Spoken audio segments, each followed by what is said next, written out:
I thought my son's love was unshakable, until I found a sealed letter in his desk that turned every memory of our family into a lie I could barely survive. The day it all began was supposed to be ordinary. I had driven up to Cedar Hollow, a quiet town surrounded by maples that turned blood red in autumn, to water my son's plants and check on his golden retriever, Duke. Nathan and his wife had gone to Boston for a charity gala. The house stood silent, too perfect, almost rehearsed. As I poured Duke's kibble into the bowl, I noticed something strange, a faint light blinking on Nathan's office desk. It wasn't the computer. It was a small external drive plugged into the back port, pulsing softly like a heartbeat. Curiosity tugged at me. Nathan had always been private, almost too private since his father's death. I hesitated, hearing the whisper of my late husband's voice in my mind. "Don't pry, Grace. Let him have his space." But something inside me pushed back. Maybe it was Mother's intuition, or maybe it was the unease that had been growing for months, the kind that keeps you awake at night for reasons you can't name. I moved closer and clicked the mouse. The screen flickered on, revealing a folder titled Estate Revision. My breath hitched. That word, estate, felt heavy, sacred. My husband, Richard, had built his law firm over 3 decades, leaving everything in a carefully written will meant to secure our family's future. I clicked.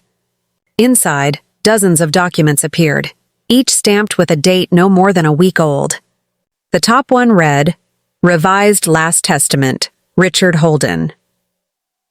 But my husband had been gone for 6 months. My hands trembled. I opened it. What I read froze me. My name, Grace Holden, was crossed out. The entire estate, including our ancestral property in Vermont, was reassigned to Nathan and his wife Claire. Below it, a forged signature, Richard's but not his. I knew his handwriting better than my own heartbeat. The room seemed to tilt. I stepped back, knocking over a vase. Duke barked, startled. Water spilled, soaking a stack of letters hidden beneath the desk. When I picked them up, one slipped open. Inside was a note in Nathan's handwriting. Keep her out of Vermont until after probate. Once the deed transfers, she won't matter. My knees gave out. For a moment, I couldn't breathe. The son I had nursed through sleepless nights, the boy who once promised he'd take care of me when I grew old, had planned to erase me from my own life. I sat there for what felt like hours, the glow from the monitor washing the room in cold blue light. Every memory replayed itself. His charm, his reassurances, his avoidance every time I mentioned the will. Claire's smile that never quite reached her eyes. All of it made sense now. By the time the clock struck midnight, I had packed the folder, the letters, and the drive into my bag. My heart was breaking, but there was fire in it too. If Nathan thought I'd fade quietly into the background, he had forgotten who raised him. I left the house without turning off the lights. The night was sharp and empty, the kind of cold that bites through bone. Duke followed me to the porch, whining softly as if he understood. "Stay," I whispered. My voice cracked. "You're not the one who betrayed me." As I drove back home, the rain began to fall. Slow, relentless. Each drop hit the windshield like a heartbeat counting down to war. I didn't know what my next step would be, but I knew I couldn't let the truth die buried under forged ink and family greed. When I reached my house, I pulled the old key from my necklace, a key Richard had given me for his private study. I unlocked the cabinet he'd always kept sealed. Inside were binders, dates, and a letter addressed to me. The envelope was yellowed, the handwriting unmistakable. "If you're reading this, Grace, it means the firm and our family are in danger. Trust no one, not even those closest to you. The property in Vermont holds more than land. It holds proof." My breath caught. Proof of what? I looked out the window. The storm had grown wilder. Lightning flashed across the sky, and in that brief light I caught sight of a dark car parked across the street. Engine off, windows tinted. Watching. My pulse thundered. For the first time in my life, I was afraid of my own son. Still, I whispered to the storm, "You may have taken my trust, Nathan, but you will not take what your father built." As the thunder roared overhead, I opened Richard's letter again and saw one more line I had missed at the bottom, written in a hurried scrawl. Everything you need to uncover the truth is hidden in Winter's Hollow. But be careful, Grace. Once you start, they won't let you stop. I folded the letter, trembling. Tomorrow I would drive to Vermont. Whatever waited there, truth, betrayal, or ghosts, I would face it alone. The morning after I found the letter, the world felt unreal, like I was moving through the ghost of a life that no longer belonged to me. The coffee pot gurgled, the clock ticked, but everything sounded distant, hollow. I barely tasted breakfast. My thoughts kept circling back to the words Richard had written. Trust no one. By noon, I had packed a suitcase, the documents, and Richard's letter. I didn't tell a soul where I was going. My neighbor, Mrs. Callahan, waved from across the street, her white dog prancing beside her. I waved back, forcing a smile I didn't feel. Behind her, the same dark car I'd seen last night was parked again. Same tinted windows, same stillness. My hands shook as I locked the door. I wasn't imagining this. Someone was watching me. I got in the car and drove out of town, leaving Cedar Hollow behind. The further I went, the heavier the clouds became. Vermont was 6 hours north, 6 hours to untangle the life I thought I understood. The highway stretched endlessly, framed by forests already shedding their leaves. Every few miles I checked the rearview mirror. A black SUV appeared 3 times, then vanished, only to show up again half an hour later. My heart pounded harder each time. When I finally crossed the Vermont state line, rain began to fall again, thin and icy. The landscape grew wild, tall pines twisting roads and mountains lost in fog. Somewhere in those woods lay Winter's Hollow, the property Richard had mentioned. He'd bought it decades ago as a retreat, but we'd rarely gone there after Nathan turned 15. I'd always wondered why. Now I suspected I was about to find out. The old estate was exactly as I remembered.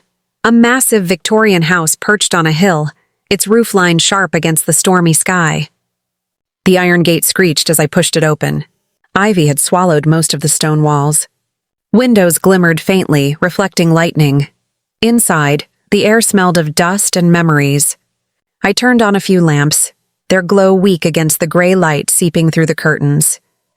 Duke's absence hit me hard. For a moment, I wished I'd brought him, then realized I couldn't risk putting anyone else in danger. In the library, I found a large oak desk. It had a hidden compartment I remembered Richard showing me years ago. I pressed on the back panel and heard a faint click. Inside was a leather-bound journal. The first page was dated 25 years ago, Richard's handwriting. Winter's Hollow is more than a home, he'd written. It holds the evidence they would kill to bury. If anything happens to me, Grace must find the ledger and the photographs. They will reveal the truth about the partnership and who betrayed us. My pulse raced. Partnership, betrayal. Richard's firm had been one of the largest in the state. He'd built it with 2 partners, Charles Barrett and Dean Murdoch. After his death, Barrett had gone silent. Murdoch had retired abruptly. I never questioned it until now. Thunder cracked. I jumped. Then I heard it. A car engine outside. I froze, moving toward the window. Through the rain, headlights flared, then went dark. Someone was here. I grabbed my phone, but there was no signal. Of course not this far into the woods. My heart hammered as I crept down the hallway. Floorboards groaned under my feet. A silhouette appeared by the door, tall, holding something shiny. My breath stopped. I clutched Richard's journal like a shield. Then came a voice I recognized instantly. "Mom? What are you doing here?" "Nathan." My knees nearly gave out. "You followed me," I whispered. He stepped inside, shaking rain from his coat, eyes wide with disbelief or guilt. "You shouldn't have come, Mom. This place isn't safe." "Safe?" I snapped. "You forged your father's signature, Nathan. You tried to erase me from his will." His jaw tightened. "You don't understand. I understand perfectly. You and Claire wanted everything. The house, the firm, the money." "Stop!" he shouted, voice cracking. "It's not about the money. It's about survival." I blinked. "What are you talking about?" He looked past me toward the windows, lowering his voice. Dad wasn't who you thought he was. The firm, it was involved in something illegal. Offshore accounts, buried clients. When he died, those people came after me. They said if I didn't cooperate, they'd destroy us both. The words sank in like stones. Could it be true? Nathan took a step closer, his eyes pleading. I forged that will because they made me, Mom. They said if I didn't transfer the estate, they'd kill you. I had no choice, my throat burned. And you didn't think to tell me? I thought I could fix it before you found out. I wanted to believe him, but something in his expression, something flickering behind the panic, made me hesitate. He wasn't telling me everything. Suddenly, a window shattered upstairs. Both of us flinched. Get down! Nathan hissed, grabbing my arm. We ducked behind the desk as shards of glass rained down. Footsteps echoed from the second floor, heavy, deliberate. Nathan pulled a pistol from inside his jacket. My heart stopped. You brought a gun? He didn't answer. The sound of boots grew closer. Through the crack of the door, I saw two figures in black moving down the staircase, carrying flashlights. My son looked at me, terror in his eyes, then whispered, "Run when I say." The next few seconds blurred. A door slammed. Gunfire exploded, deafening. I screamed his name. He returned fire, shouting something I couldn't hear. Then, silence. Nathan? No answer. Only the ticking of rain against broken glass. I crawled from behind the desk, my hands shaking uncontrollably. One of the men lay motionless near the stairs. Nathan was gone. On the floor beside him lay Richard's journal. Soaked in rainwater and blood, I picked it up and ran into the storm. Whatever secrets Winter's Hollow held, they had just claimed another piece of my family. The storm began long before the thunder reached my window. The air had that restless heaviness that always comes before bad news, the kind that settles deep in your bones and whispers, "Something's coming." The old clock on the wall ticked louder than usual, and every passing minute made the silence inside the house feel sharper. I tried to distract myself with small chores, folding blankets, wiping the kitchen counter, but my mind kept drifting to Ethan, my son. He'd been quiet for days since his release from the hospital. Quiet and distant, like a man who'd seen something no one should ever see. When the knock came, it was soft. 3 gentle raps that barely rose above the sound of the rain, but something in it made me freeze. It wasn't a neighbor's knock or a friend's. It was careful, secretive, like someone who didn't want to be heard. I hesitated before opening the door, every instinct screaming at me to turn off the lights and pretend no one was home. But curiosity, no fear, pushed me forward. When I opened it, the storm hit my face with cold needles of rain, and there he stood. Daniel. He looked like he'd walked through hell to get here, his hair plastered to his forehead, his coat torn, his hands trembling as he clutched something inside his pocket. His eyes met mine, and for a moment I couldn't breathe. Those eyes were hollow, hunted. "I had to come," he said, voice rough from the wind. "Before it's too late." I pulled him inside, shutting the door fast. Water pooled beneath his boots as he stood there, dripping, shaking. I handed him a towel, but he didn't seem to notice. He just kept glancing toward the window as if expecting something or someone to appear. "What happened?" I asked quietly. "Why are you here?" He swallowed hard, his gaze flicking to the floor.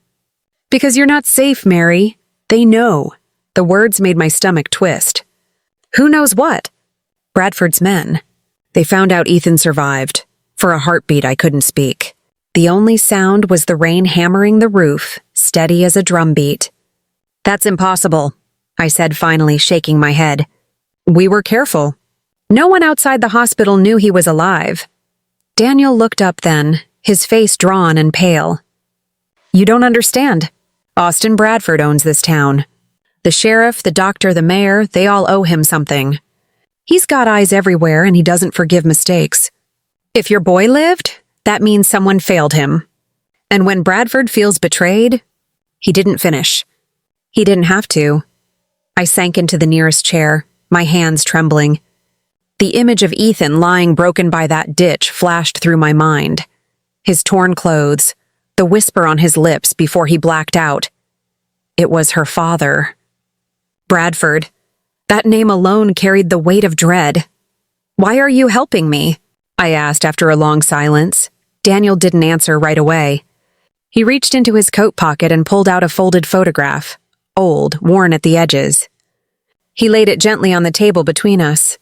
It was of a young boy, maybe 5 years old, grinning wide, holding a toy truck in his small hands. "That's my son," Daniel said softly. "Bradford took him from me." My chest tightened. "Took him?" "He needed leverage. I used to work for him. I handled the shipments, the ones no one was supposed to ask questions about.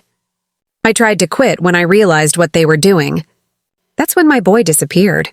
He told me if I ever spoke, I'd never see him again." His voice cracked on the last word. For a man who had always been strong, stoic, unshakable, seeing him break made my throat ache. I reached across the table and touched his hand. "I'm sorry, Daniel. I didn't know." He met my eyes. "You couldn't have. But you can help me now, because if Ethan's alive, it means Bradford's grip is slipping. We can use that," I frowned. "Use it how?" "To expose him," he said, leaning forward. "But you need to know the truth first, about what really happened that night." I felt my heart start to race. "What are you talking about?" Daniel hesitated. His eyes darted to the fire flickering in the hearth, the orange light dancing across his wet face. "Your son didn't just survive by luck. Someone helped him. Someone from the inside." My breath caught. "Who?" He looked straight at me. "Evelyn." The room went still. For a moment I thought I'd misheard him. "Evelyn?" I whispered. "His wife?" Daniel nodded. "Bradford's daughter." I gripped the edge of the table, my mind spinning. "No, that can't be right." "She left him. She saved him," Daniel interrupted quietly. "She tipped off the nurse that night. She arranged the fake report, the one that said Ethan died. It was the only way to keep Bradford from finishing what he started." I shook my head, tears stinging my eyes. "Why would she do that?" "She's his daughter." "Because she saw the monster behind the smile," Daniel said. "She knew what her father was capable of. And she loved your boy enough to risk everything." The fire popped loudly, scattering sparks across the hearth. I sat there, trembling, clutching my arms around myself as the truth settled in. Evelyn, sweet, quiet Evelyn, had defied her father for love. And now, because of that love, she was in danger too. Daniel stood and looked toward the window again. "We can't stay here, Mary. They'll be watching the roads by morning. We leave at first light. Where will we go? There's a safe place 2 towns over. People who owe me favors," I nodded weakly, though my mind was still far away, on Ethan's face when he'd whispered his wife's name, on the girl who had vanished to save him, and on the man outside who ruled our lives like a god. Daniel moved to the door, checking the lock one more time. "Get some rest if you can. I'll keep watch." But I couldn't sleep. Not after that.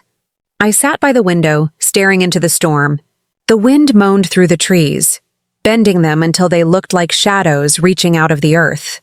And just as I began to drift, lightning flashed, and for a split second, I saw something move by the fence. A figure. Tall. Still. Watching. The thunder cracked a second later, and the figure was gone. I whispered a prayer under my breath and tightened my grip on the small cross around my neck. Somewhere out there, between the rain and the darkness, someone was waiting. And deep down, I knew it wasn't over. Before dawn, Daniel would discover fresh footprints near the barn, too small to be a man's. Someone had been there all night, listening. And when I found what they left behind, it would change everything I thought I knew about Evelyn, and about who she really was running from. The storm began to ease just before dawn, leaving behind a silence so heavy it felt wrong. The rain had stopped, but the wind still carried whispers through the trees, like the world itself was holding its breath. Daniel hadn't slept. He sat by the window, the old rifle across his lap, watching the horizon fade from black to bruised gray. His eyes were sunken, his face carved with worry. I couldn't sleep either. Every time I closed my eyes, I saw the flash of lightning, that fleeting silhouette by the fence. I told myself it was just my imagination, that the storm had played tricks on my eyes, but deep down, I knew what I'd seen. Someone had been there, watching. At first light, Daniel went to check the property. The air outside smelled like wet earth and smoke. I watched him from the doorway as he moved around the yard, scanning every corner with quiet precision. When he reached the barn, he froze. I saw him kneel, his hand brushing against something in the mud. "Mary," he called, voice low but urgent. I hurried out, pulling my shawl tight around me. The ground squelched under my boots as I reached him. He pointed at the mud near the barn door. There, clear as day, were footprints. Small, too small to be a man's. My heart started to pound. "They were here," I whispered. Daniel nodded grimly. And they weren't alone. He pointed toward the fence line where faint tire marks trailed off into the distance. Looks like someone came on foot, and someone waited for them in a car. I knelt down and touched the print. The edges were clean, recent. Whoever had been here had left not long before sunrise. Then my fingers brushed something buried halfway in the mud. It was small, metallic, and cold. I dug it out carefully. A locket. Gold. The same one I'd found before, but this one was different. The engraving wasn't just an E. On the back, scratched faintly into the metal, were 2 words. "Find him." I stared at it, my breath catching. "Evelyn?" Daniel took the locket from my palm, inspecting it. His brow furrowed. "If she left this here, she wanted you to see it. But why?" "What does it mean?" he sighed. "It means she's alive, and she's trying to tell us something." I wanted to feel relief, but instead, dread crawled up my spine. If Evelyn was alive, then Bradford hadn't caught her yet. But that also meant he was hunting her. And if she was leaving messages for me, she must have known he was close. We went back inside, locking the doors. Daniel spread out a small map on the kitchen table, tracing routes with his finger. "Bradford's men will expect us to head south. It's the only main road. We'll take the old mining trail east instead. It's rough, but it'll keep us hidden." I nodded, barely listening. My eyes were fixed on the locket, on the faint engraving beneath the dirt. "Find him, Daniel," I said quietly. "What if she wasn't talking about my son?" He looked up, puzzled. "What if she meant your son?" I continued. "You said Bradford took him. What if Evelyn found him?"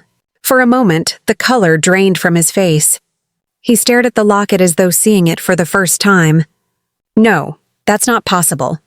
Bradford would never let—" He stopped, realization dawning in his eyes. "Unless she's using him to bargain." I shook my head. "No, Evelyn isn't her father. She saved Ethan. She wouldn't use a child that way." He rubbed his temples. "Then why leave a message like this? Why here?" I didn't have an answer. But before I could speak again, a sound outside made us both freeze, a soft crunch of gravel. Footsteps. Daniel's hand went instantly to the rifle. "Stay behind me," the sound came again, closer this time. Then a shadow moved past the window. I held my breath. The handle on the back door turned slightly, creaking. Daniel aimed, ready to fire, when a voice broke the silence. "Don't shoot." It was weak, trembling, and familiar. I stepped around Daniel before he could stop me. The door creaked open, and there, standing in the dim morning light, was Evelyn Bradford. Her face was pale, streaked with rain and dirt. Her once perfect hair hung in damp tangles around her shoulders. Her clothes were torn, her hands shaking. But her eyes, those soft gray eyes, were alive. Terrified, yes, but alive. "Evelyn," I whispered. She stumbled forward, collapsing against me. "They're coming," she gasped. "You have to go, now." Daniel lowered his rifle but didn't relax. "Who's coming?" "Father's men," she said, catching her breath. "He knows Ethan's alive. He knows you helped him. He sent Carter and the others. They'll kill you both." Daniel stepped closer. "How far behind?" "Not far. Maybe 10 minutes." He cursed under his breath. "We don't have time to argue. We need to move, but I couldn't move. I held Evelyn close, feeling the tremors in her body. You saved my son, I said, tears burning my eyes. You risked everything, she shook her head weakly. I couldn't let him die. Not after what father did to my mother. Daniel stiffened. What did he do?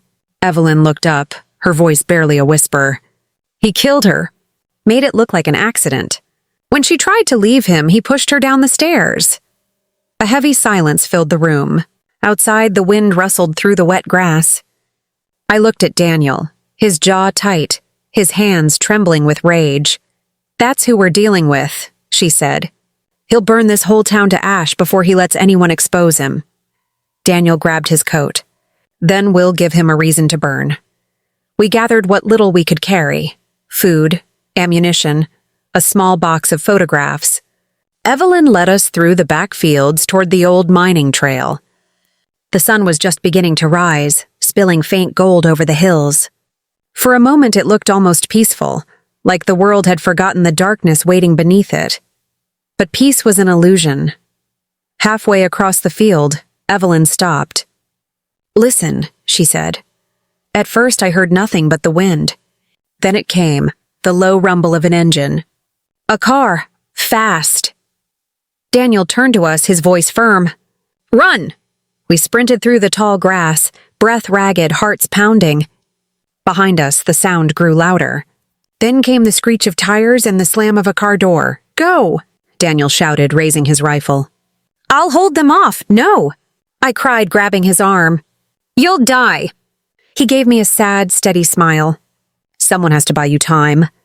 Before I could stop him, he turned and ran toward the sound of the car. Evelyn pulled me toward the trees. I looked back once, just long enough to see Daniel standing tall in the rising sun, rain-soaked, defiant, a man who'd lost everything but still chose to fight. Then came the first gunshot. Evelyn yanked me down behind a fallen log as birds exploded from the trees in fright. My heart slammed against my ribs. One shot, then another. Silence. Daniel! I screamed, no answer. Only the echo of thunder rolling through the valley.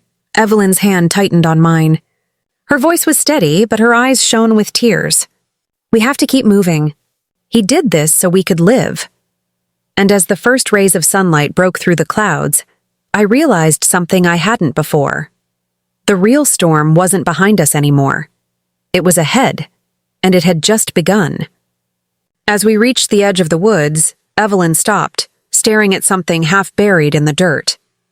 It was Daniel's old revolver, still warm, and beside it, written in mud with a shaking hand, was one final message. Trust no one. That night, I couldn't sleep. The house felt too quiet, too hollow, like even the air was afraid to move. I sat by the window with a cup of cold tea, watching the rain drip from the gutters. Every drop felt like a heartbeat, steady but heavy. I kept replaying everything. Marcus's voice trembling, the way the nurse's eyes filled with pity, and that man's name whispered like poison. Austin Bradford, a name that could buy silence, erase guilt, and rewrite truth. But not this time. When dawn finally cracked open the darkness, I found an envelope tucked behind Marcus's nightstand. It was weathered, edges curled, ink faint. My hands trembled as I pulled it out. The first line stopped my breath. To the man I could never forgive, yet could never stop loving, it wasn't meant for me. It was her letter to Austin Bradford. Inside were words soaked in heartbreak. She had written about betrayal, about fear, and about the night everything went wrong. She begged him to tell the truth, not for her, but for the child who had never stopped asking questions. The date on the letter? 12 years ago, I froze. That was the year Marcus's mother disappeared. I felt a sharp pain in my chest as I realized this letter wasn't just a confession. It was a cry for justice that had been buried. Austin never responded. He had silenced her the same way he had silenced so many others. I folded the letter back, my fingers shaking. The paper smelled faintly of lavender, of time long gone. For a moment, I could almost hear her voice, a whisper in the quiet morning, pleading, "Don't let him win again." When Marcus woke up, pale and bruised, I showed him the letter. His hands tightened around it like it was the only thing keeping him from breaking. "She tried to tell the truth," he said quietly, "and he buried her for it." He looked at me, tears burning in his eyes. "Mom, he won't stop until he destroys everyone who remembers her." Something inside me hardened then, not out of hate, but out of love. The kind of love that doesn't run when it hurts. I had spent my whole life keeping peace, keeping quiet, believing silence kept us safe. But silence had only made monsters comfortable. I looked at my son. "Then we make sure the world remembers." We started piecing things together. Old photos, letters, contracts, everything we could find that tied Austin Bradford to what happened that night. I reached out to families he had ruined, people who had once been too scared to speak. Most ignored my calls, but a few answered. There was Eleanor Hayes, who lost her farm after a mysterious fire. There was Tom Jenkins, whose brother vanished after threatening to expose a land scheme. Every story ended the same: money, silence, fear. But this time, fear wasn't enough. We planned to meet the next evening at a small diner outside town. Marcus was weak, but his spirit burned brighter than I'd ever seen. He looked like his father in those moments, steady, determined, refusing to bow. Before leaving, I tucked the letter into my coat pocket. It wasn't just evidence. It was her voice, proof that the truth had tried to live once before. The sky was gray when we arrived. The diner's neon sign flickered like it couldn't decide whether to give light or surrender. I spotted Eleanor in the corner booth, her hands wrapped around a coffee mug, eyes darting to the window every few seconds. "Are you sure we can trust everyone here?" Marcus whispered. I hesitated. "I'm not sure of anything anymore, but I'd rather face danger standing than hide another day on my knees." We ordered nothing, just sat waiting. One by one they arrived, 4 people who had lost everything to the same man. When I placed the letter on the table, silence fell. The air felt electric. Eleanor's lips trembled. "She was brave." "Braver than any of us. She didn't die by accident," Marcus said, voice trembling. "We all know that now," Tom leaned forward. "Then what do we do? Go to the cops? They're all on his payroll." "We go public," I said. "We make noise he can't control." For a moment, hope flickered. But then, through the rain-streaked glass, I saw them, 2 black SUVs pulling up outside.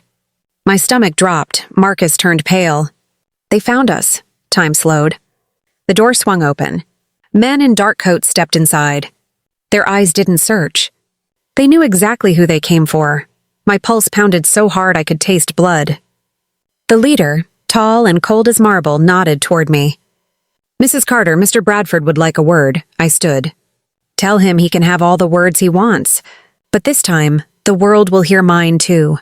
Before I could move, Marcus gripped my arm. "Mom, don't." "I have to," I whispered. This doesn't end with fear. The men closed in. The diner's lights flickered once more before cutting out completely, and in that moment, in the dark, I made a promise not to survive, but to finish what she started, no matter what it cost, because love isn't silence. Love is the fire that keeps truth alive, even when the whole world tries to bury it. When the lights went out, the diner became a cave of whispers and panic. Chairs scraped, cups shattered, someone gasped. My heart raced so hard it felt like thunder trapped inside my chest. I could see Marcus's silhouette just inches away, his hand trembling in the dim glow from the lightning outside. Then I heard it, the metallic click of a gun being cocked. "Stay down," I hissed, pushing Marcus toward the floor. But he wouldn't move. His eyes burned with a kind of fury I'd never seen before. "I'm done running, Mom." Before I could argue, headlights from the parking lot flashed through the diner's windows, cutting through the darkness. The black SUVs loomed like beasts waiting for the kill. I grabbed the letter from my pocket and shoved it into my boot. "No matter what happens," I whispered, "this can't die with us." The door burst open. Rain and gunpowder mixed in the air as 3 men stormed inside. "Nobody moves," one barked. His voice was cold, rehearsed. These weren't thugs. They were professionals. I pressed my back against the booth, shielding Marcus. Eleanor was shaking uncontrollably, tears streaming down her cheeks. Tom clenched his fists, his face pale but defiant. "You can't keep this buried forever," he spat. The leader's gaze locked on him. "Watch me!" Then, bang! The sound ripped through the diner, echoing off the tiled walls. Tom collapsed, clutching his chest. His coffee spilled across the table, mixing with blood. I screamed, but my voice drowned in the chaos. Marcus tried to crawl toward him, but I yanked him back. "Run!" Someone shouted from the kitchen. The back door burst open as one of the cooks, terrified but brave, waved us toward the alley. I grabbed Marcus's arm and sprinted. My lungs burned, my vision blurred, but survival screamed louder than fear. Rain poured harder, washing over the alley like heaven itself was crying for us. We slipped behind a dumpster, hearts pounding. The gunmen shouted orders inside the diner. One of them said, "They're not here." "Check outside!" Marcus leaned against the wall, clutching his side. "Mom, I think he hit me." My blood froze. I pulled his shirt aside, just a graze, thank God. But the sight of blood on my son's skin was enough to rip my soul in two. I tore a strip from my sleeve and pressed it against the wound. "You're okay," I whispered, though I was shaking. "You're going to be okay." We waited, breathless, until the engines started again. The SUVs roared to life, tires splashing through puddles before disappearing down the road. Only then did I let myself cry. Not for me, not even for Marcus, but for Tom, for the years of silence that led to this night, for every soul crushed by Austin Bradford's empire. When I finally stood, the rain had slowed to a drizzle. "We can't go home," I said. "They'll be waiting." Marcus nodded weakly. "Then where?" I thought of one name. Someone who owed me a favor from long ago. A reporter. Back then, she'd been forced out of town for digging too deep into Bradford's affairs. If anyone could help, it was her. Her name was Claire Morton. We walked for miles through the muddy outskirts until the city lights faded into gray dawn. By the time we reached her cabin, I was half carrying Marcus. My knuckles rapped on the door 3 times. No answer. Then a voice came from inside, rough but cautious. "Who's there?" "It's Evelyn Carter," I said. "And I have something you'll want to see." The lock clicked. The door opened just wide enough for one wary blue eye to appear. "Evelyn? After all these years?"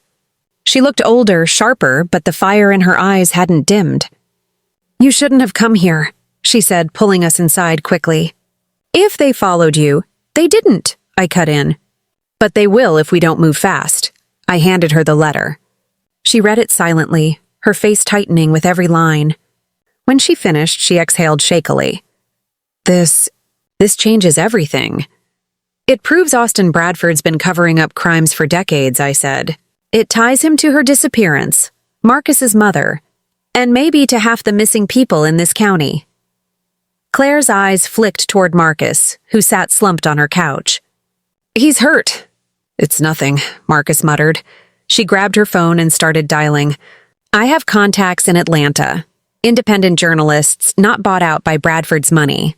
If we get this letter and your testimony to them, it could blow his whole operation open." Before she could finish, her phone buzzed. She frowned, answered, and froze. "How did you get this number?" she whispered. Then her face drained of color. "No, you listen to me." The call cut off. The line went dead. "Who was that?" I demanded. She stared at the phone, her voice barely a whisper. "Austin Bradford. He knows you're here." Marcus pushed himself up, anger burning through exhaustion. "Then we finish this. Tonight." "No," I said firmly. "You're bleeding and we're not ready." He looked at me with tears of frustration. "Mom, they killed Tom. They've killed for years. If we don't end this now, we never will." I wanted to protect him. Every instinct screamed to keep him safe. But I saw something in his eyes. The same fire his mother must have had before she vanished. The same fire I once had, before fear made me small. Claire moved to her desk, opening a hidden drawer.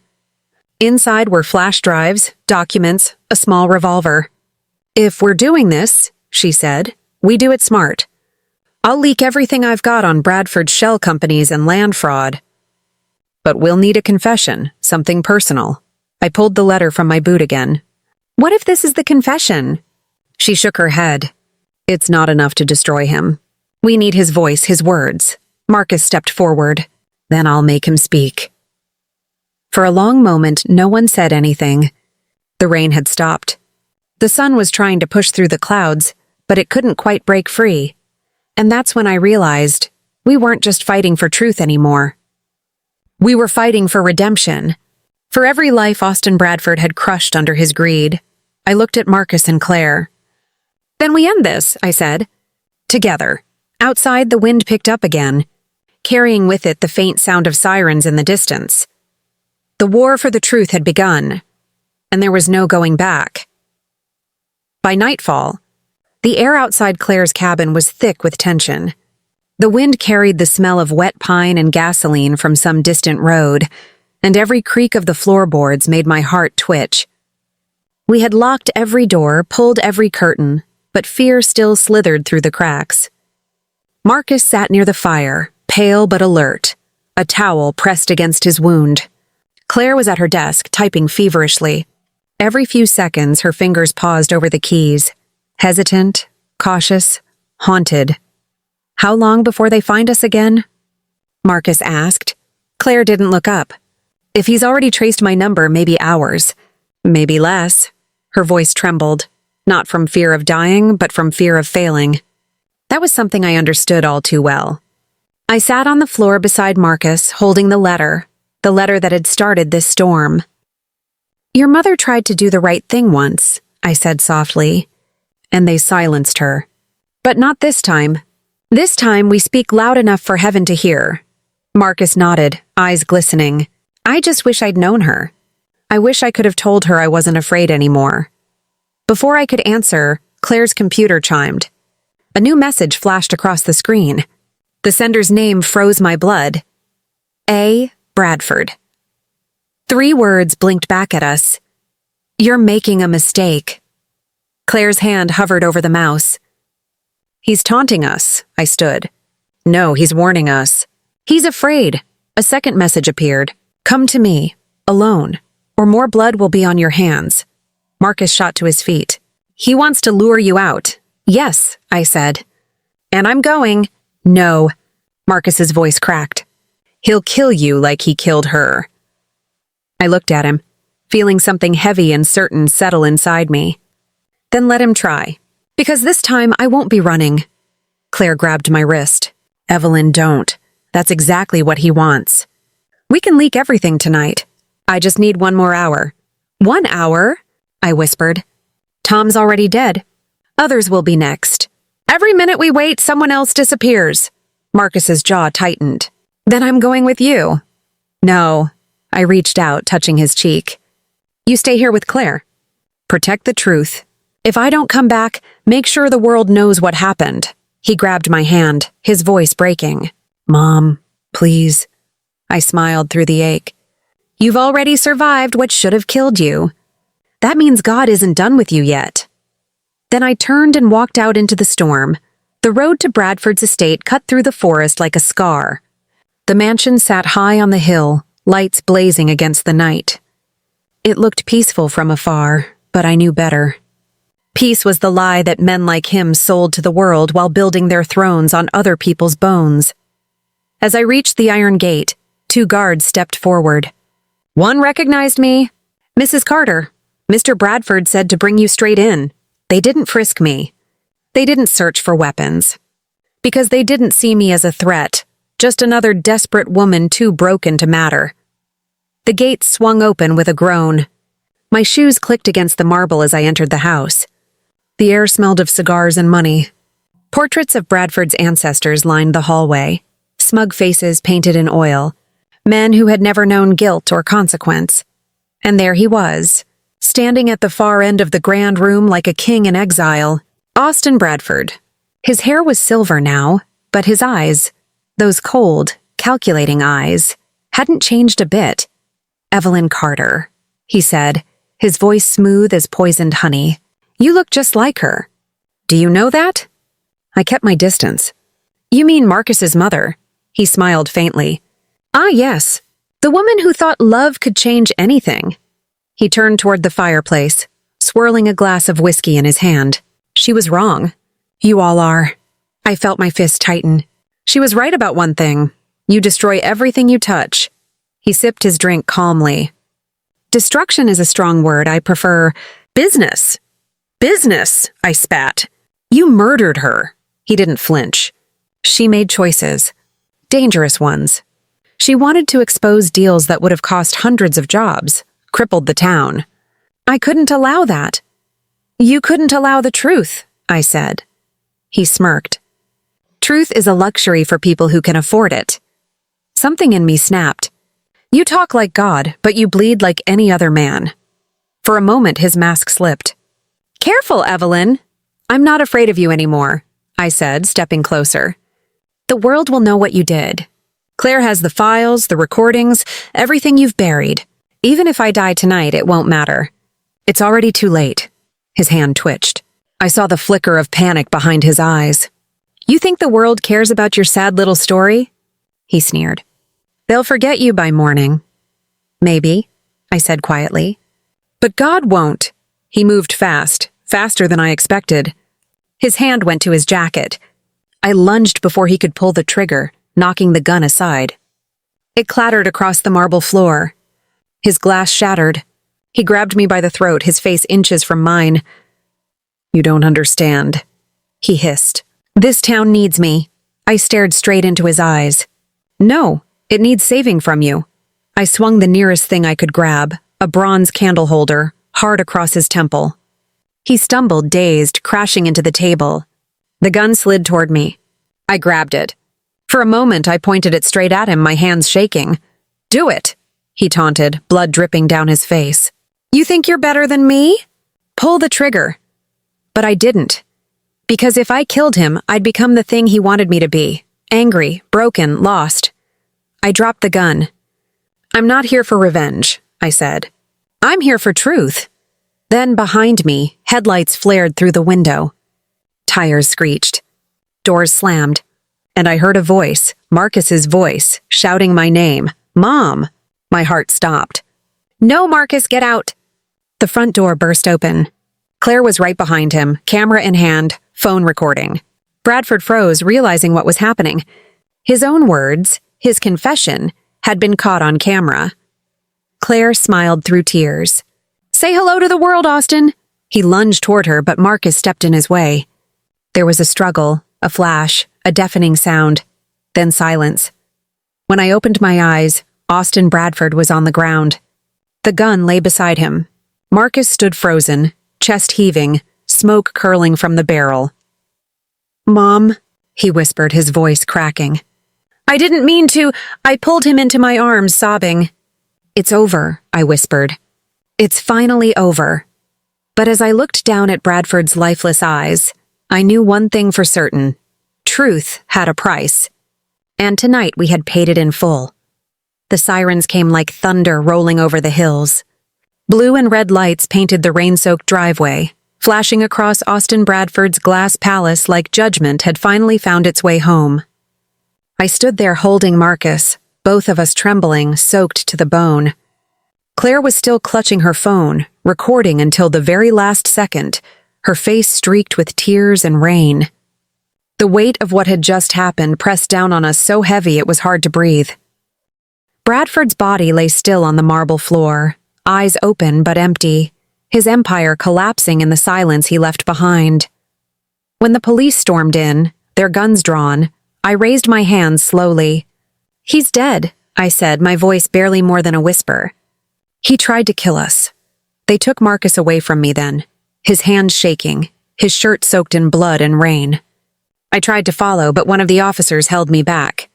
Ma'am, please, he said. We need to get your statement. My son needs me, I shouted. But they didn't listen. They never do. Claire came to my side, her voice calm but urgent. They'll try to spin this. We need to make sure the truth gets out first. I looked at her, dazed. How? She held up her phone. We've got everything. His confession. The moment it happened. It's all here. If we upload it now, the world will see before they can bury it. For a moment, I couldn't speak. I looked down the long corridor of that mansion, paintings of power, marble floors slick with blood, the ghosts of all the lives he had destroyed. This was where his story ended, but ours had just begun. Do it, I whispered. Let them see who he really was, Claire nodded. Her fingers moved quickly, almost trembling as she hit upload. It's live, she said softly. And just like that, the truth left our hands and entered the world. The next hours were a blur, questions, flashing lights, sirens fading in and out of my memory. They took Marcus to the hospital, not as a suspect, but as a man who had survived something impossible. I followed close behind, heart heavy but determined. When I walked into his hospital room, he was sitting up, eyes fixed on the TV screen across from him. The world had already seen it.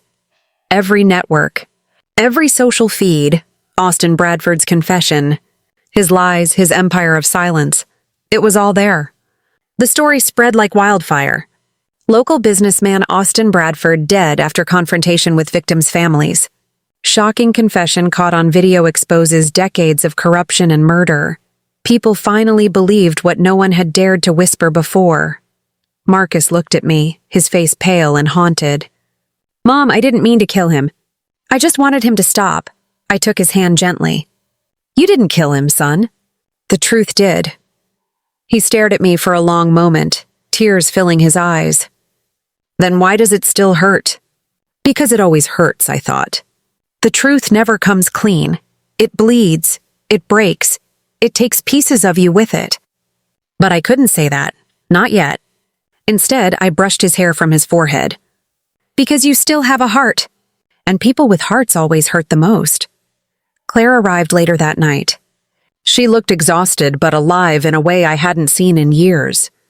They're calling it the biggest corruption story in the state's history, she said, setting her bag down. The FBI's reopening half a dozen old cases tied to Bradford. Families are coming forward. They're not afraid anymore. For a moment, silence filled the room, a kind of peace we hadn't known in years. But under that peace, I could feel something else stirring. Guilt, fear, grief. What happens to us now? Marcus asked. Claire sighed. There will be investigations. Maybe hearings. But you're safe, Marcus. You're both heroes now. Heroes. The word felt wrong. Heroes don't shake at night remembering the look in a man's eyes as he dies. Heroes don't lie awake wondering if the cost of truth was too high. But still, deep inside, a small flame flickered, a fragile, painful hope that maybe, just maybe, this nightmare had meaning. The days that followed were a blur of headlines and police statements. Strangers sent letters, some thanking us, others cursing us. The town was divided. Some called Bradford a monster. Others called him a martyr. That's the thing about truth. It doesn't heal everyone. It just exposes the wounds. On the third day, the mayor called for a public memorial. For all those who suffered under Austin Bradford's hand, he said. It felt strange standing there among the crowd. Mothers, sons, fathers, people who had lost everything. Faces etched with years of silence now finally allowed to weep. I stood beside Marcus, holding his hand. The air smelled like rain again, like that night when everything had changed. A soft breeze brushed against my face as the mayor read a list of names, the forgotten ones, and then he said hers. Marcus's mother. I felt my knees buckle. Marcus caught me, holding me up as tears streamed down my face. It was the first time her name had been spoken in public since she vanished. The first time the world acknowledged she had lived and died for something true. After the ceremony, people came to us quietly. An old farmer pressed my hand and whispered, "She'd be proud of you." A young woman hugged Marcus and said, "You gave us courage. It didn't fix the pain, but it eased it, just enough to breathe again." That night, when we returned home, I found myself standing by the same window where this had all begun. The sky was clear for once. The town was quiet. The ghosts were still, at least for tonight. Marcus joined me, leaning against the frame. "Do you think it's over?" he asked softly. I looked at the stars reflected in the glass. No, I said. The truth doesn't end. It just keeps echoing. He nodded slowly. Then what do we do now? I smiled faintly, feeling the tears sting again. We live, Marcus. We live the way she wanted us to, without fear, without silence. He took a deep breath, the first peaceful one in years. And for the first time, I believed him when he said, I think I can. Outside, the town slept under the weight of new truth. Inside, for the first time in forever, I felt something close to peace. Not perfect, not painless, but real. And as I closed the window, I whispered into the night. You were right, my friend. Love does change everything. It just takes time. The night before the sentencing felt endless. Rain lashed against the courthouse windows like the world itself was mourning. In a small motel room across the street, Matthew sat alone by the window, his Bible open but unread. The pages blurred through his tears. He had prayed for justice. He had begged for mercy. Now he could only wait. His mother, Mary, lay asleep on the bed behind him, her breath shallow and restless. She'd been strong for so long, through the trial, through the endless accusations, through the whispers in the grocery aisles and the looks at church. But now her body had given in. She was worn thin by grief. Matthew turned to look at her. Even in sleep, she looked pained.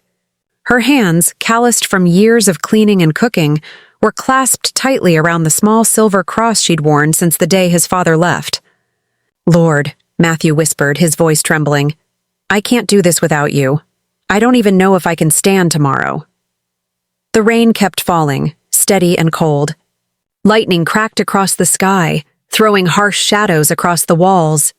Matthew felt something heavy stir in his chest. Fear, guilt, and something else he couldn't quite name.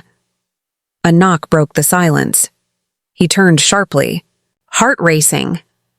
Standing in the doorway was Officer Grant, the same man who had arrested him months ago.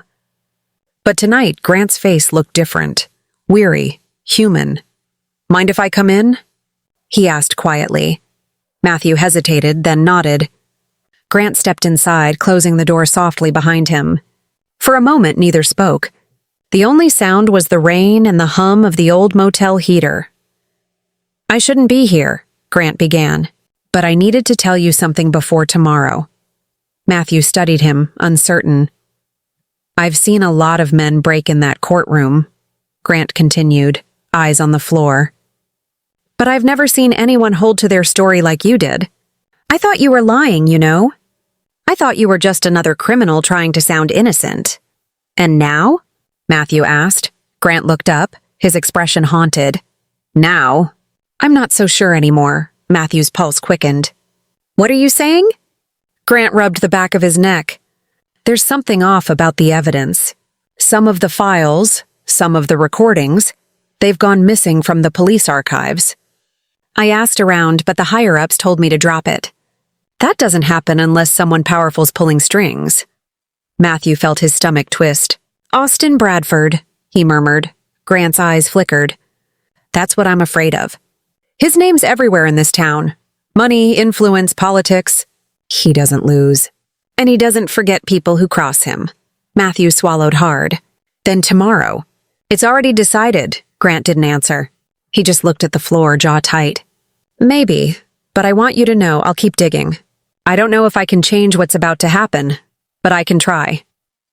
Something like hope flickered faintly inside Matthew, fragile as a candle flame. He stood, extended his hand. Thank you, officer. Grant nodded, then turned to leave. Before stepping out, he paused. You've got someone praying for you, don't you? Matthew gave a faint smile. My mother. She hasn't stopped since the day this started. Grant nodded again, almost reverently. Then maybe that's what's keeping you alive. When the door shut, Matthew turned back to the window. The rain was easing now, thinning to a mist. The city lights blurred in the distance. He closed his eyes and whispered a single line from the Psalms, his father's favorite, the one that had once sounded so distant but now felt like a lifeline. Even though I walk through the valley of the shadow of death, I will fear no evil. He stopped, took a breath, finished the verse through trembling lips. For you are with me. Behind him, Mary stirred. Matt? She murmured softly. He turned quickly, kneeling by her side. I'm here, Mom. Her eyes opened halfway. You praying again? He smiled weakly. Trying to. She reached up, brushing a tear from his cheek. Don't try, son. Just talk to him. He's already listening. Matthew nodded, gripping her hand. I don't want to lose you, he whispered. She smiled faintly. You won't. No matter what happens tomorrow, God's already got us both. A sob escaped his chest before he could stop it. He leaned forward, resting his forehead against her hand. The warmth of her touch steadied him. Promise me one thing, she whispered. Anything. When you stand there tomorrow, don't let them take your faith. They can take everything else, your name, your freedom, but don't let them touch that. He nodded again, but his throat burned too much to speak. Outside, the rain had finally stopped. The air was heavy and still, the world holding its breath for what was to come. Hours later, when Mary drifted back into sleep, Matthew sat by the window once more. He opened the Bible again, not to the pages of pleading or despair, but to the stories of those who'd stood before kings and judges, accused and alone, yet never abandoned. Joseph, Daniel, Jesus. He ran his fingers across the thin pages and whispered, If you stood for them, stand for me now. A quiet peace settled over him, not the peace of answered prayers, but of surrender. Whatever came tomorrow, he would walk into it not as a broken man, but as a son who knew his father still reigned.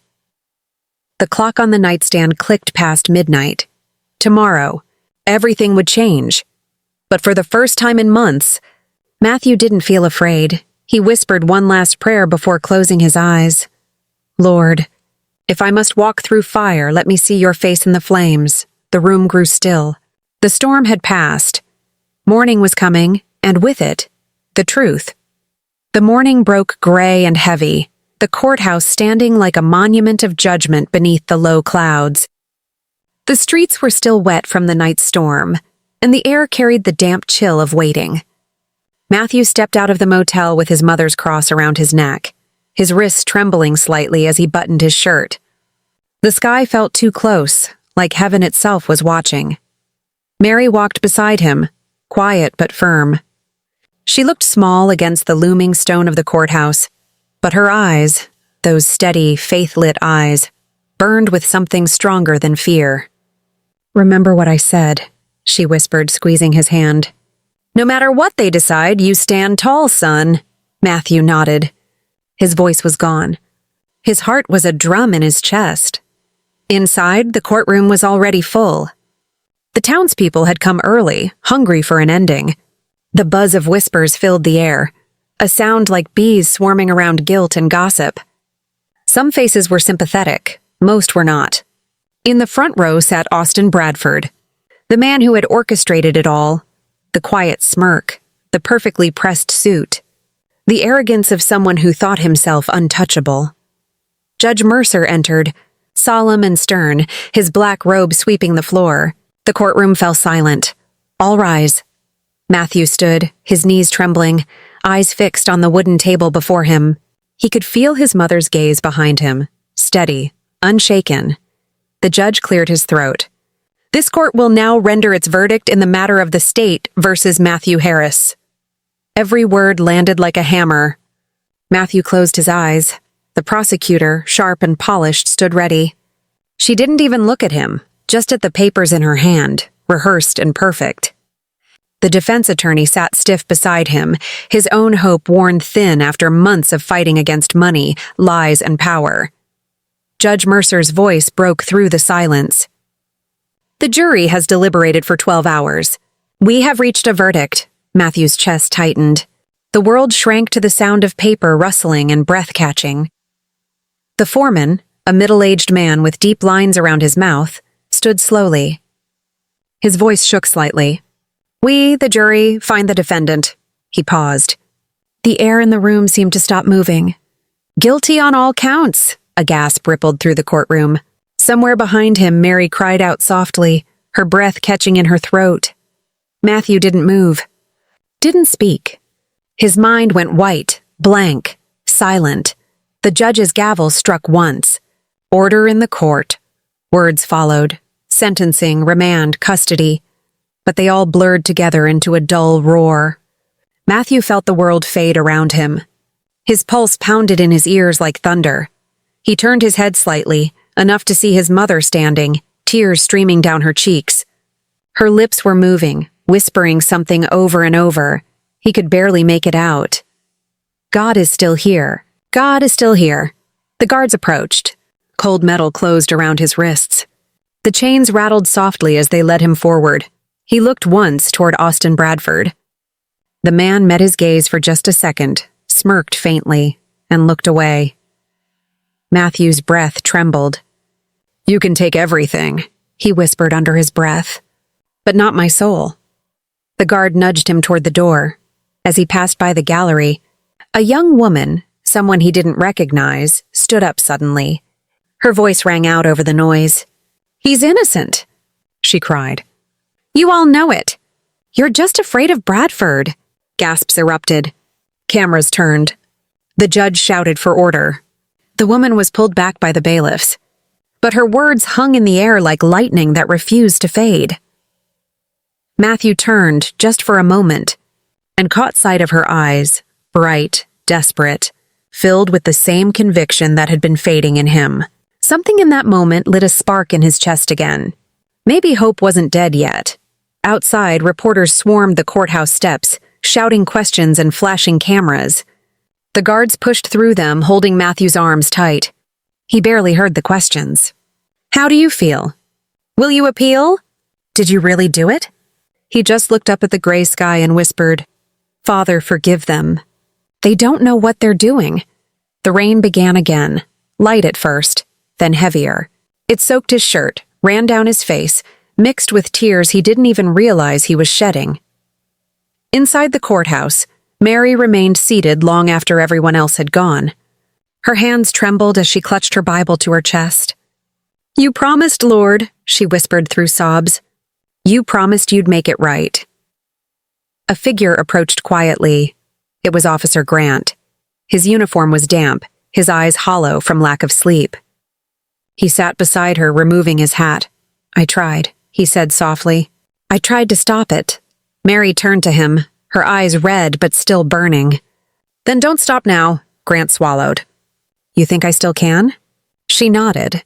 "God put you there for a reason. You know something's wrong. Follow it." He hesitated, then looked down at his hands.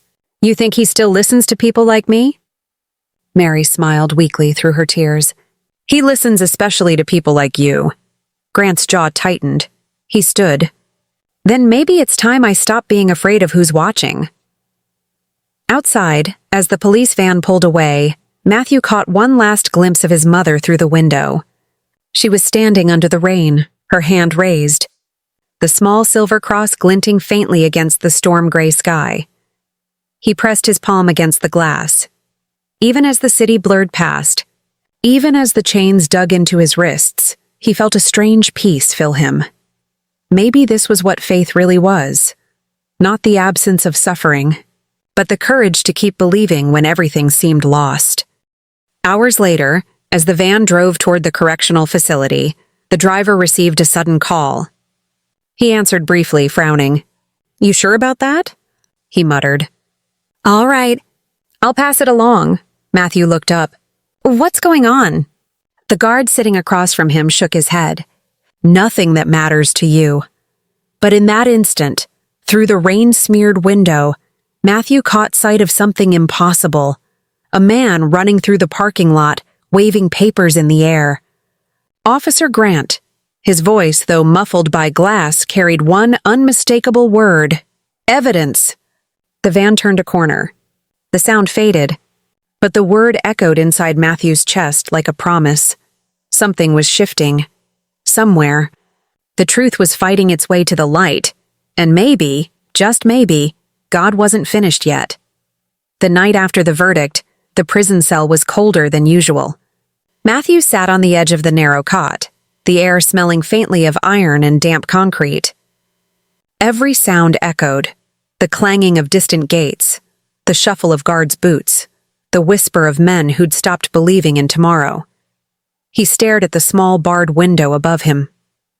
A single beam of moonlight slipped through, landing across his hands. That silver light reminded him of his mother's cross, the one that had glimmered in the rain when they took him away.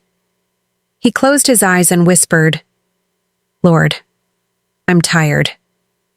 But if you're not done, then neither am I." Somewhere outside those thick walls, hope was still moving. 3 days later, Officer Grant stood before Judge Mercer's door, a folder clutched tight against his chest. His knuckles were white. He'd spent the last 72 hours gathering what he could, documents hidden in archives, files marked confidential, testimonies that had been erased. Inside were contracts showing Austin Bradford's manipulation of the court system, payments to key witnesses, and one signed confession from a man who'd taken money to lie on the stand. When the judge opened the door, Grant's face was pale but his eyes burned bright. "Sir," he said, voice trembling but firm, "you need to see this. Now." At first, the judge's expression was one of annoyance until he saw the first document. His eyes widened. He flipped through the pages, his breath growing short. "My God, is this verified?" Grant nodded. "Every page. It's all real." The judge sank into his chair, rubbing his temple. "Do you understand what this means?" Grant's jaw tightened. "It means we put an innocent man behind bars because a powerful one told us to." Silence filled the room, and then, slowly, the judge stood. "Get me the district attorney. We're reopening this case tonight." Back at the prison, Matthew sat alone in the chapel. The walls were lined with peeling paint and old hymn books. He was humming softly, an old tune his mother used to sing while hanging laundry, something about grace finding you in the dark. A guard appeared at the doorway. "Harris," he called. "You've got visitors," Matthew frowned. "At this hour?" The man didn't answer, just gestured for him to follow. When Matthew stepped into the small interview room, the sight before him froze him where he stood. His mother, Mary, was there, her hair damp from the rain, her face glowing with both exhaustion and something brighter. Hope, and beside her stood Officer Grant. Holding the folder, Matthew's breath caught. "Mom, what?" Grant spoke first. "We found it, son. The truth. Bradford paid off witnesses, doctored evidence. The judge reopened your case. They're signing your release papers tonight." For a moment, the room went silent. The hum of the fluorescent lights faded. The ticking clock slowed. Matthew blinked, tears spilling freely down his cheeks. "You're saying—" "I'm free?" Mary's voice broke. "You're coming home, baby." He covered his face, sobbing into his palms. Every ounce of pain, every sleepless night, every silent prayer, all of it poured out in that one moment. Grant placed the folder on the table and stepped back. "I'm sorry it took this long, but I couldn't live with the lie anymore." Matthew stood slowly, his chains rattling. Grant reached forward, unlocking them with a quiet click. The metal fell away, clattering softly against the floor. Freedom didn't feel like thunder. It felt like a whisper, a breath of air after years underwater. Outside the prison gates, dawn was breaking. The first light of morning painted the horizon gold and soft pink. Mary stood there, waiting, wrapped in her old beige coat, eyes filled with tears she couldn't stop. When Matthew stepped out, she ran, arms open, heart trembling. He caught her, holding her as if letting go would make the world collapse again. "You never stopped believing," he whispered. "I never will," she said, her voice breaking. "Because even when you were in the dark, I knew God was still writing your story." The reporters came later, cameras flashing, voices shouting questions. But Matthew didn't answer them. He just looked into the lens of one camera and said softly, "Truth always finds its way home. Sometimes it just takes longer than we hoped." Behind him, the courthouse released a statement. Austin Bradford was being investigated for fraud, obstruction, and conspiracy. His empire was crumbling brick by brick. The world finally saw what had been hidden in plain sight for decades. That night, back home, Matthew stood by the same window he'd once watched storms through as a boy. His mother was in the kitchen, humming that old hymn again. The letter, the one his grandmother had written, sat framed on the mantel. He read it again, out loud this time. To the man I could never forgive, yet could never stop loving. Tell the truth. Let my child live free. Tears filled his eyes, but this time they weren't from pain. They were from peace, he whispered toward the ceiling. She got what she asked for, and in that quiet, he felt it, her presence gentle and warm, like a hand resting on his shoulder. Weeks later, Matthew and Mary launched a small foundation for families who'd been wrongfully convicted or silenced by power. They named it The Light Remains. Every story they uncovered, every person they helped was another step toward redemption, not just theirs, but the world's. At one event, standing before a crowd, Mary took the microphone. Her voice trembled at first but grew stronger with each word. My son was broken by injustice, she said, but God doesn't leave broken things shattered. He rebuilds them into something even stronger. If you've ever been hurt, betrayed, or silenced, don't stop believing that light can still find you. Because it will. I promise you, it will. The crowd rose in applause. Tears shimmered in countless eyes. Matthew stepped forward, putting his arm around her. Sometimes the miracle isn't that we survive, he added. It's that we come out loving more than we hate. And so the story that began in pain ended in purpose. That small town learned something powerful. Truth might bend, but it never breaks. Lies might win for a season, but they can't bury love forever.